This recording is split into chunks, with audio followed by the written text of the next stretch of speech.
What's up guys, MickeyMoTiOnZ here, and this is Old School Sunday. Sorry I'm uploading this late. I was busy doing something earlier. But anyway, let's get this underway. And we're playing Formula 1 2002. As you can see here, the setups are really complicated. This game is almost like a simulation. This is probably the first simulation racing game that came out. Because, you know, everything here is absolutely perfect. Look, you can see here how the setups are made. It's all complicated. You have telemetry to check where you're going slow and try and improve on the setup and try and improve on your racing. So, you know, this game is almost as good as the racing games you have nowadays. Now, this game is made by the same people who made R Factor, so this is the reason why the setups are actually very similar.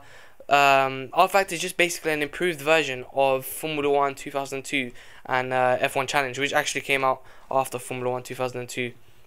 Now, this was the first racing game I ever bought, and you know, when I first got this, you know, I was absolutely playing this 24/7. I was absolutely addicted to this game.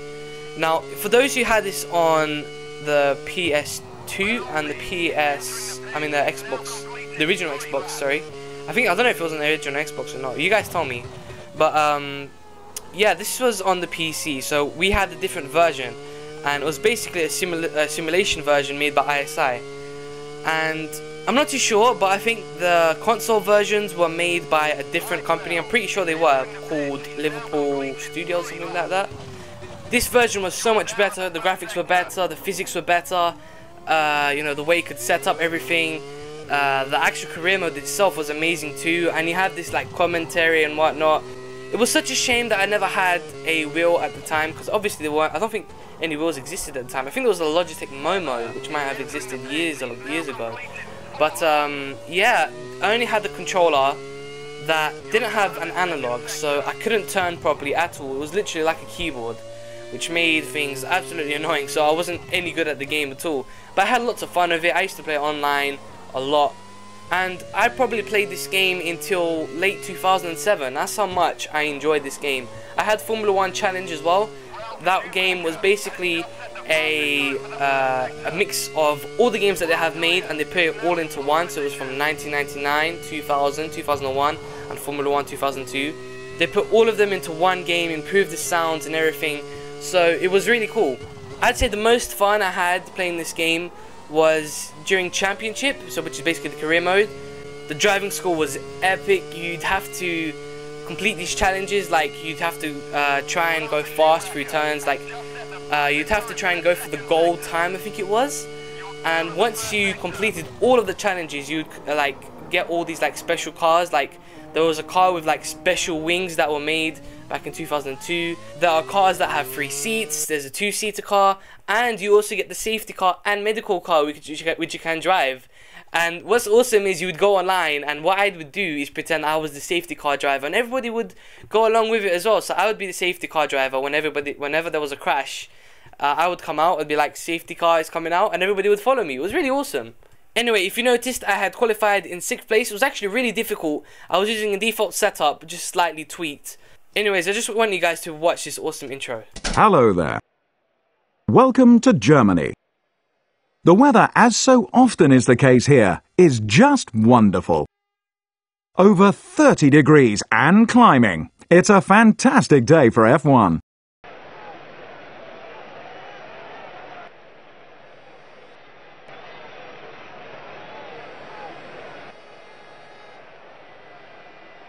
Rubens Barrichello was consistently faster than his teammate. He starts first.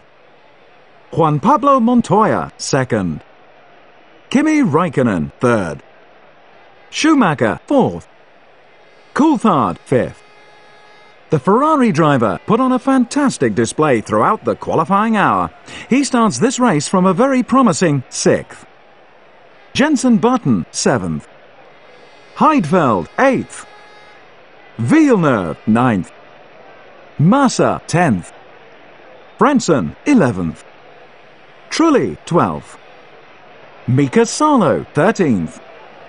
Bernaldi, 14th. Eddie Irvine, 15th.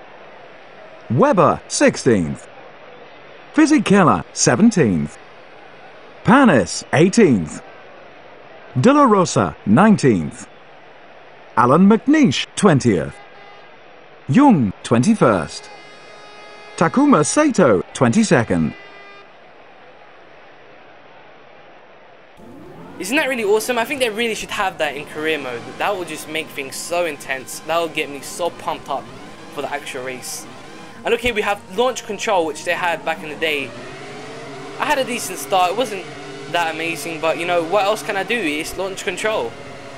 Anyway, so I'm gonna talk about how I feel like Codemasters need to use this as a great example to see, like, because Codemasters can't really make excuses not to make a really good game, because ISI made such an awesome game with good physics, decent physics. Okay, it's not the best, but you know, this game was made back in 2002.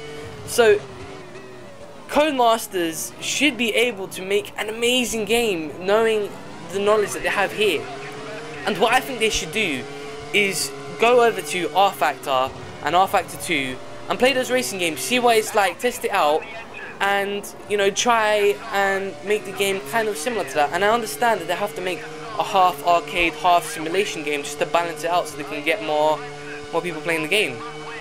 But in my opinion, I think that if they made a PC version which is just fully simulation, like an extra mode for like simulation or whatever, that'll make things so much entertaining. Because like, could you imagine if they had ISI joined with Codemasters to make one game for the PC? I think loads of people on the PC would buy that. I'm pretty sure everybody on the PC would buy that, that's into PC simulation games. I am absolutely certain. And the reason why I'm saying that they should do this is because they lost so much of their PC hardcore racing fan base. They were so turned off by this game just simply because of glitches and penalty problems, internet issues. You also had, some people don't like the physics, some people don't like the feel of the game, some people don't like the wheel settings. Some people don't even give the game a go because they know it's going to be an arcade, similar arcade game. It's still going to be realistic.